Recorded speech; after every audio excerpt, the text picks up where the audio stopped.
This is the story of the routes to freedom of the prisoners of war from Stalag VIII B Lamsdorf and a map. This is an important story for me because my father was one of more than 20,000 men who walked from the camp in Poland across the Czech Republic into Germany on what is known as the Lamsdorf Long March. My father was captured in May 1940 in France. He arrived at Stalag VIII B in June 1941.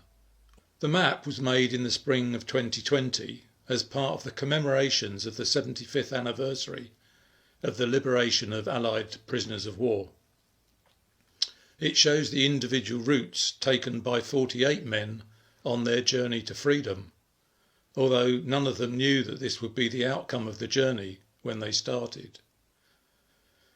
Just imagine you've been a prisoner for maybe 5 years, 5 long years when you've been forced to work with little food to sustain you, locked in compounds, sleeping in huts with bunk beds 3 layers high. You're given perhaps just 2 hours in which to prepare for your departure, on foot, with the temperature at 20 degrees below freezing. Private Alan Forster's march began on the 18th of January 1945. We were told to be ready for a 2:30 a.m. move-off. What a night! Air raids off and on, a bomb 10 yards from the camp.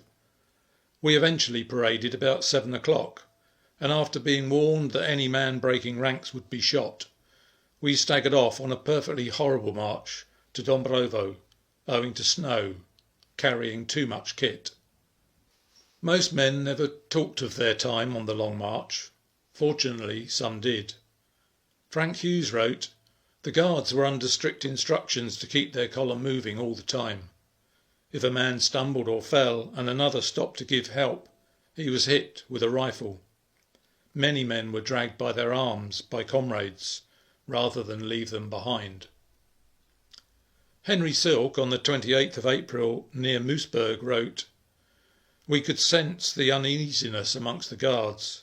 At 8:15, American infantrymen walked into the yard, to a hearty greeting from the lads. The guards surrendered. 3 to 4 hours later, tanks and infantrymen moved into the area. Small bands of the SS were still holding out, but were soon dealt with. At 7 p.m, orders to march to Moosburg. Columns of troops passing us in the opposite direction. A lovely sight." A few days before this, my father sent a letter. "My dear mother, it is a great joy to be able to write to you again. On Monday last I was released, so I have been a free man for 4 days.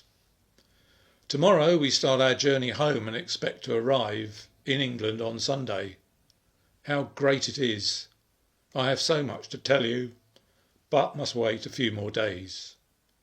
For my dad, war was over, but for many prisoners from Stalag VIII B, there were many more days of the Long March to endure. Dad was a prisoner of war for 1,800 days. His Long March lasted 92 days, and he walked over 800 kilometres. My father was an ordinary man, like most on the Long March. These ordinary men, though, somehow managed to survive the extraordinary. Some did not survive. We will remember them.